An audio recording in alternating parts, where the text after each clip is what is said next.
le sien qui était là. Il quitte l'Afrique du Sud, il entre par la porte du Grand Katanga. Et oui, il va se retrouver à Kalemi. C'est à Kalemi qu'il va prendre maintenant la direction pour Béni.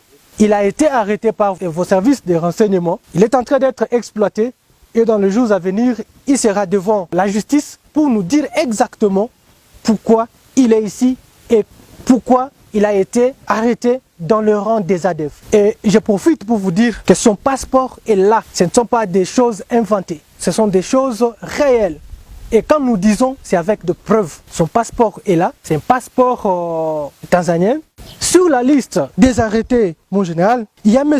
Kiza Idriss, c'est un Burundais. Et là aussi, c'est une preuve que ce mouvement terroriste n'est pas négligé. Ce n'est pas un mouvement des peuples congolais, c'est un mouvement terroriste. Et à tous ceux qui veulent entendre, c'est un mouvement qui a des ramifications au niveau international et qui a fait allégeance au Daesh. Et ce n'est pas la première fois, ce n'est pas la dernière fois que nous continuerons à le dire. C'est un fidèle musulman, lui aussi, détenteur des armes de guerre, ressortissant du Burundi, recruté par ruse par M. Hassan Omar Moufadiri au mois de juin 2021. Nous avons une dame qu'on appelle Aminata Ali Daïsaba. Elle est là. C'est une maman.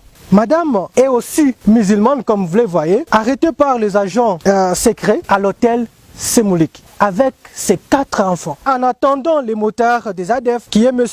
Katembo Bahamoueti Etienne, pour venir récupérer la dame et ses enfants et entrer en brousse à les servir les ADF. Elle était là depuis longtemps. Elle est partie en congé, mais le temps était déjà arrivé pour qu'elle continue le travail.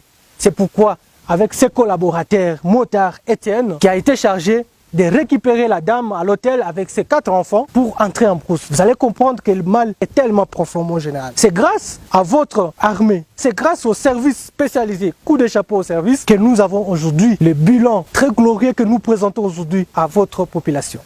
Ce monsieur, vous le voyez bien, il a risqué sa vie. D'abord, je vous informe, mon général, qu'il est de la nationalité ougandaise. C'est pas un Congolais. C'est pendant les opérations de Mwalika récemment qu'il a eu une balle de nos forces. Mais comme nous sommes une armée professionnelle, une armée qui respecte les règles humanitaires, nous l'avons mis à la disposition des services sanitaires. Et il n'était pas comme ça les jours où on l'a capturé. Ses collègues combattants terroristes ont fui, l'ont laissé seul. Mais comme l'armée est là pour sauver les vies, on l'a récupéré. On l'a mis à la disposition du docteur, notre docteur militaire, qui l'a traité. Aujourd'hui, il a repris connaissance. Aujourd'hui, il est entre les bonnes mains. Mais